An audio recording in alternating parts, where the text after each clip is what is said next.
everybody. I'm Larry Ridley, and this is Madden 17 on EA Sports. We've got a good one on tap today, and there's going to be two quarterbacks ready to get it done on the gridiron. It's the Patriots going up against the Dolphins.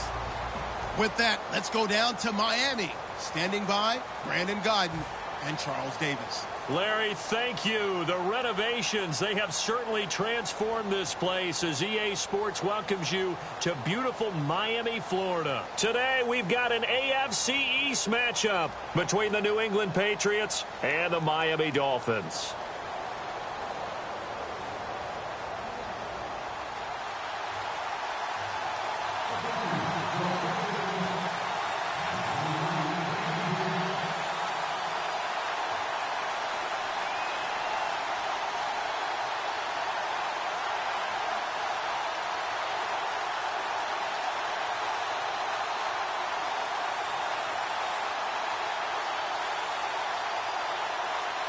Ready for football now on a sunny Florida afternoon. And we are underway from Miami.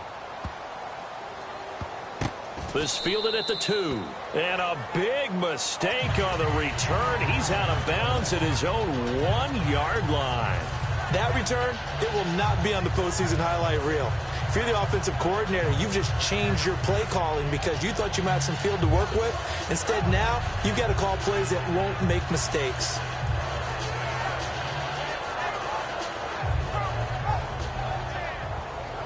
Very tough spot here for the offense to start. They come out here in the eye. From the end zone, Tannehill over the middle and into the hands of his receiver, Landry. And Landry just snuck into the top 10 this year in receiving yardage, 1,136, finishing the year with 94 catches. And what makes him super dangerous is his ability to convert from being a wide receiver to a running back after making the catch. Because I've talked with a number of defensive backs in the NFL, and all of them, independent of each other, say the exact same thing.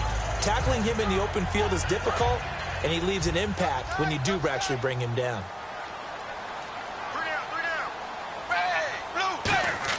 On second down, here's Tannehill. It's a short one here, complete to the tight end. It'll go as a gain of 6 that time, and it moves the chains as well. When you execute a drag or a crossing route really well and give them a chance to let it develop a little bit, you can gain some significant yardage hitting your tight end on that one.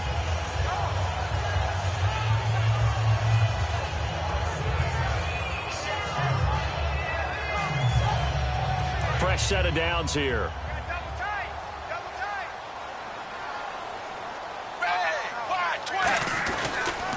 Now it's the Boise State alum, Jaycazzz. And he'll use his blockers to get this up over the 20 to the 21. For someone who piled up the yardage that Jaycazzz did in 2016, I think it was a strange type of a year. How many runners do you know that will end the season with more 200-yard games on the ground than 100-yard games and end up over 1,000? Very, very strange. 3 200-yard games, just 1 100-yard game. All in all, though, how do you see a season? A rough start, but looked pretty good in the end. Rough start, but a really good offensive line that continues to grow. I think the future's really bright for Jaycazzz and the Dolphins next season. He can muster only a yard there, and they'll be left with a third and very short. Okay, the starters for the Miami Dolphins offensively. Charles, who are we highlighting? Got to highlight Jaycazzz, their running back. Came out of Boise State as a 5th-round pick, but most people had his talent much more like a 2nd round. There were some medical concerns with the knee, but he can do it all. Run, catch, block. He's truly a 3-down back. Tannehill now. They give to Ajayi. Officially a gain of just a yard there, but they do convert on 3rd and inches. I always appreciate runners who understand situations. That was just 3rd and inches. No reason to dance around in the backfield and try and break off a bigger play.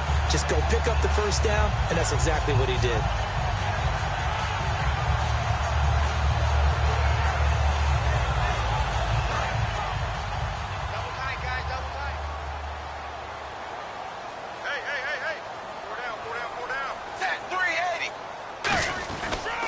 They run with Ajayi. Nowhere to go that time. Might have gotten a yard up to the 25. Here's New England defensively. Last year, the #1 overall defense as far as points given up goes. And they've got a lot coming back in 2017. Now, they certainly do. And let's go back to the Super Bowl.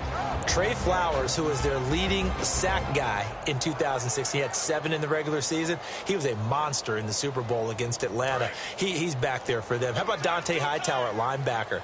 His first Pro Bowl in 2016. And then, just moving on back to the secondary, Devin McCourty, the guy who quarterbacks him back as safety, he's been to the Pro Bowl as a corner and as a free safety. And a nice gain of 21 yards.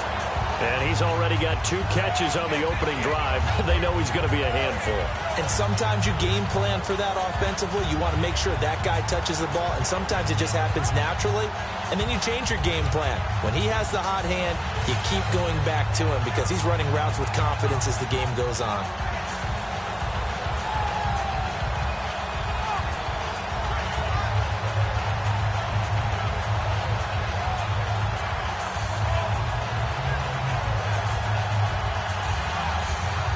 And now a first down following that long gain. Hey, we got 4 down. Set, blue 10. 54 is Mike, set. This is Ajayi. And he's going to take this one down to about the 46-yard line. A good run there on first down, and it'll leave him with a 2nd and 2. This drive is turning into an extended one, and the guy carrying the ball, he's becoming more like a body blows guy. Every carry is putting some damage on the defense. So after a while, I'm not too sure how many guys are going to want to run up and tackle him. Set, blue 10. They stay on the ground. Again, it's Ajayi. And he'll get it down here to the 43. Give him 3 yards and a fresh set of downs. Well, we always talk about good down and distance, allowing offenses to expand their playbook. Well, 2nd and 2, that means your playbook's wide open. You can run just about anything. But a lot of times, the play caller, he just looks down at his sheet, sees the short yardage runs, and goes to one of those. Tannehill on first down. He's got a man wide open. It's Landry. And he's going to be out of bounds down to the 25. And the pocket's been protected pretty good here so far on the opening drive. We always talk about confidence in runners and catchers and quarterbacks. How about the protection detail? They're not allowing anyone near the guy throwing the football. Well, we looked at each other right when he flinched. We knew that that flag was coming. Yeah, offsides, easy call, mark off the 5, and keep it moving.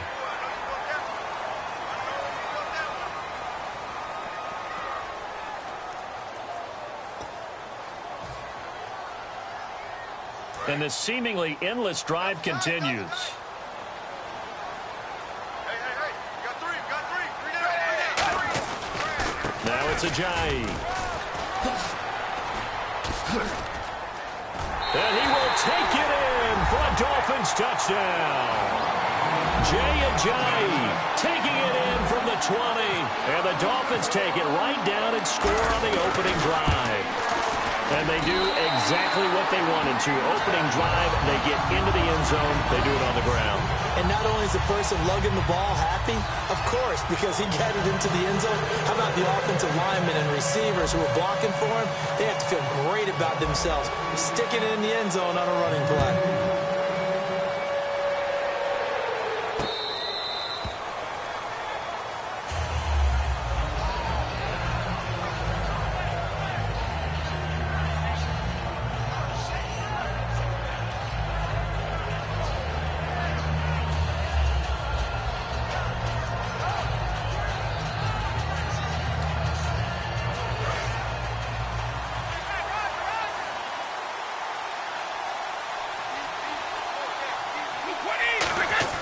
Brady now on first down. And he finds Danny Amendola. And he'll be taken down, but not before he gets into enemy territory. Alongside Charles Davis, Brandon Gaudin, it's the Patriots in possession to begin quarter number 2. And they've got it here with a first down.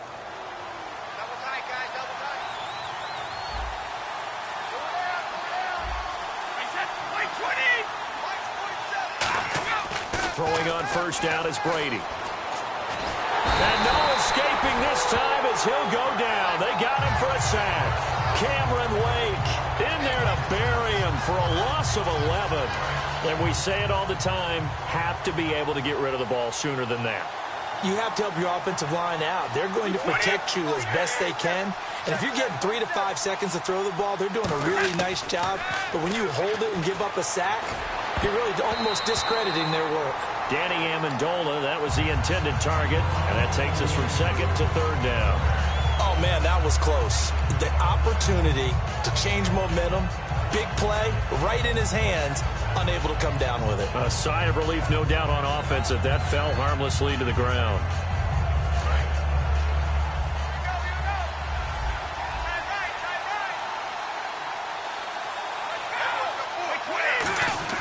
On third and long, it's Brady. Rolling to his left. Now he'll throw deep left side. Trying to squeeze it into Edelman, and it's intercepted. A great read, and it's picked off. And a big turnover there as his guys will get the football back. Not the best of plays there as a quarterback. You're right-handed, rolling left, trying to throw it that far downfield. I remember a coach of mine saying, son, that's the equivalent of trying to get the car keys out of your pocket with your opposite hand while you're trying to run. You just can't do it.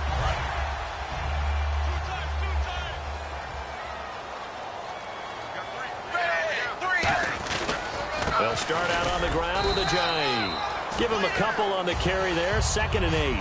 That's a good play by the guys on the defensive side of the ball. Held them to a gain of 2. And that changes the playbook a little bit now for the guy calling plays. 2nd and 8. Now he's got to probably think about going to the air instead of maybe staying with the ground game. They come out here in the I. They run again with a J. And some room to work. Cut back, left sideline. And they're going to get this one all the way out across the 45. He got 29 yards that time. That outside handoff to the left, that play has to warm the heart of an offensive line coach because they controlled the left side where they were supposed to. But they didn't allow anything to leak from the backside on the right side of the offensive line either. Well played. Yeah, and it created a big run. 2 yards on the pickup there. It'll be 2nd and 8. Well, I think we know by now that every run is not going to be broken and get all the way to the end zone. But these short ones still have their value. You can still set up the play action and throw the football. You control the clock because you have the ball and they don't. And often the physicality sets the tempo for the game. 2 minutes gone by, second quarter.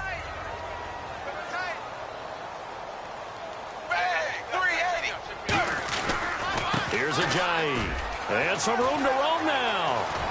And he's brought down. And a nice carry there of 15 yards. And the tackle's made there by one of the secondary members. And I can guarantee you, having played that spot in the huddle right now or on the field, they're urging for a little bit more support from the guys up front. I actually remember one game where I hopped over a defensive lineman to make a tackle downfield and realized he was 10 yards downfield. That's not good. That's being driven off the line of scrimmage, and you can't have that if you're going to win a game on defense. On first down, Tannehill. To the right side, and he's got Landry complete. And he's brought down, but not before reaching the 8-yard line. Well, coaches always talk about finding balance on offense. I don't think you get much more balance than this. Big-time run, big-time pass. A 1-2 combination. Looked pretty good. How about that? Let's see if they can continue to take that kind of a punch, though.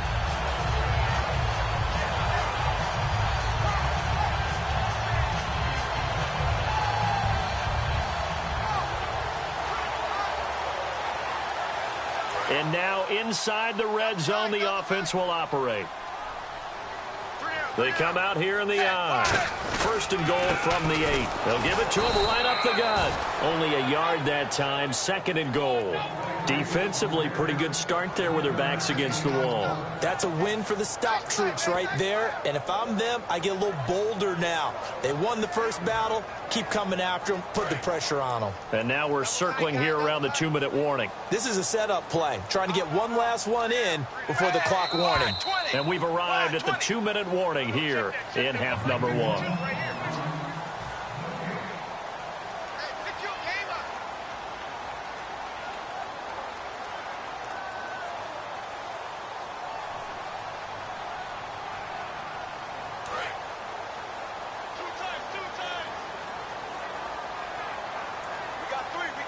And here now it's 2nd and goal, ball on the 7-yard line.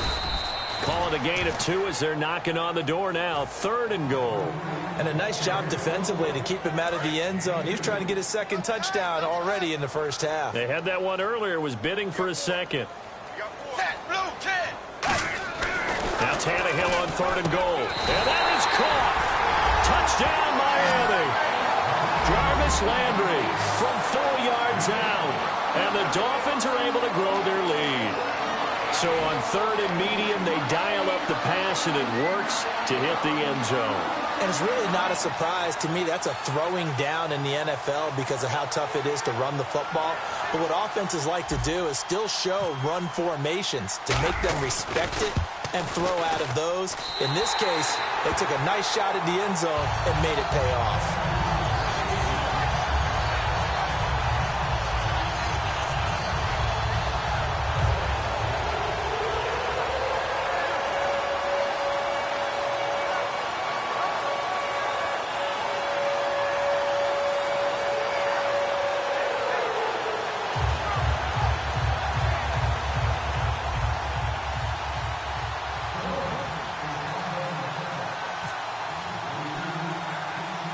Franks now on to kick it away after the touchdown. Danny Amendola on the return. And a good return as he'll be stopped just shy of the 30-yard line. Okay, partners, New England comes out here to take the field on offense. This is such an interesting story, how they've been able to do it year after year after year. Guys talk about parity in the NFL. Well, New England has kind of transcended that parity, and they've done it with guys that you don't normally think of as household names. The parts keep changing for New England. That's the amazing part on offense, all right? Offensive linemen change, receivers change, running backs change. We know the one constant is Tom Brady, and that's a huge deal for them. And he's got it. What a catch on the sideline. Brady and Edelman hook up for a big one. And even 50 yards.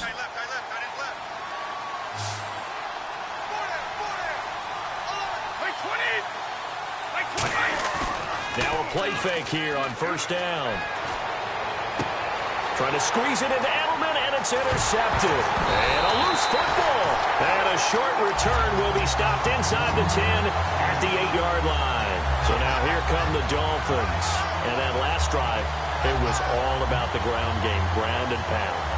And I don't care how we're playing the game these days, offensive linemen still want to fire out and smack the guy opposite them and move the football on the ground. They feel better about that. That's what they want to do. That's how they want to play, and that's how they got it done. Yeah, they got it for a touchdown last drive. Let's see what happens here. They'll begin the drive with a Jay. And he's up past the 10 to about the 12. Give him 5 on the carry there, and it'll be 2nd down. 2nd down following the run. And that's exactly what you want on a 1st down run. Pick up 5 yards, bring up 2nd and 5. The defensive line, though, they've got to figure out a way to out-leverage the guys up front because the offensive line is winning at the point of attack. And he'll be about a full yard shy of the 20 at the 19-yard line. This guy's well on his way now to a big game on the ground. It's another good run there. Puts him over the century mark in yardage, and we're still in the 2nd quarter. They'll give it to him right up the gut. And he'll find some space up to about the 25. Now hold everything here. We're going to get a timeout by the offense. It's just their first, so they'll have 2 remaining here before we get to halftime. They'll give it to him right up the gut. And he'll fight forward to about the 27-yard line. And he got half of what he needed there, 2 yards. And it'll bring up a 3rd and 2 more. And now they're in the hurry up. And he'll give it here to his running back. And he's going to be out of bounds at the 39. 12 yards there as they move the chains. So it'll be 1st down here after the run. That was a big conversion there on 3rd down, and I remember playing, and all the time on the sidelines, you hear a coach calling for the punt team to get ready. Now whistles come in. We're going to get a timeout here by the offense. Now we're going to get a timeout here called by the Patriots. It's just their first, so they'll have 2 remaining here before we get to halftime.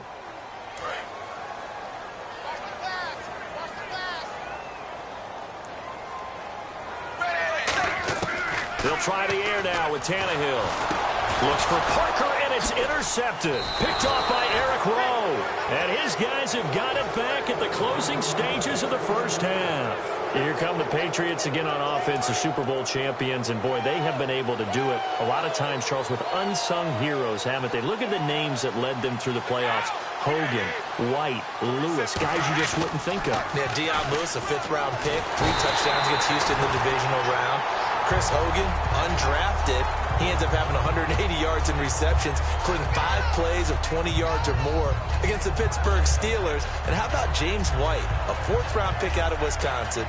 Think about who he played behind while he was at Wisconsin, and he turns out to be the unsung hero of the Super Bowl. Would have been the MVP if it wasn't for Tom Brady. And you mentioned James White at Wisconsin. He was behind who? Melvin Gordon and Monte Ball, right? That's correct. First half in the books. You're watching the NFL on EA Sports.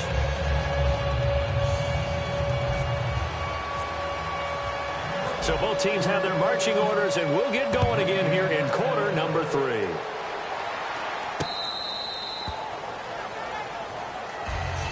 The Patriot offense now set to come back out onto the field. They come out here with a 0 on the scoreboard. What was said in that locker room? That's what I want to know.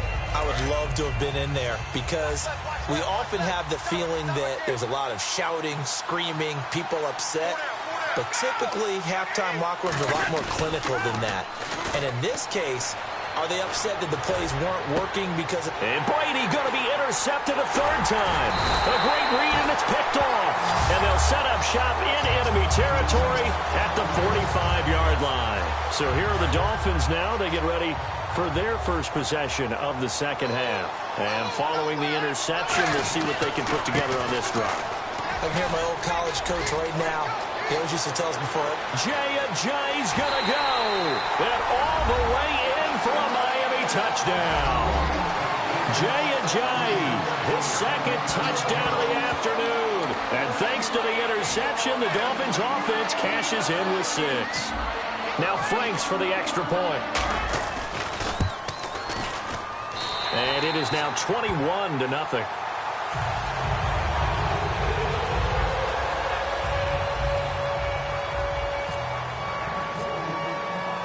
Franks now on to kick it away after the touchdown.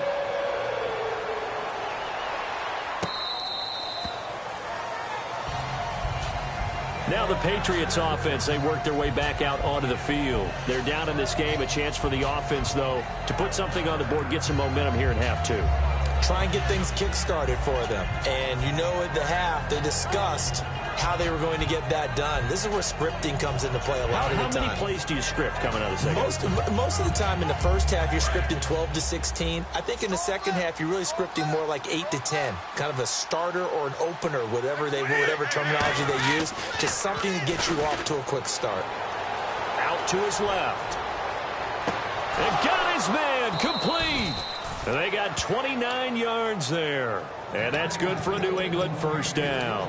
And at this stage, down in the second half, looks like they just wanted to find a way to get it in the hands of their playmaker, and they did. I think you're exactly right. I don't think the coordinator's looking at his play sheet and trying to figure out which play will work well. He's trying to figure out how to get the ball to the playmaker that you just described. Looking down at that sheet, you find people play. And his pass is intercepted for the 4th time today. A great read, and it's picked off. And he'll get this back to the 32-yard line. And the Dolphins getting set to go here.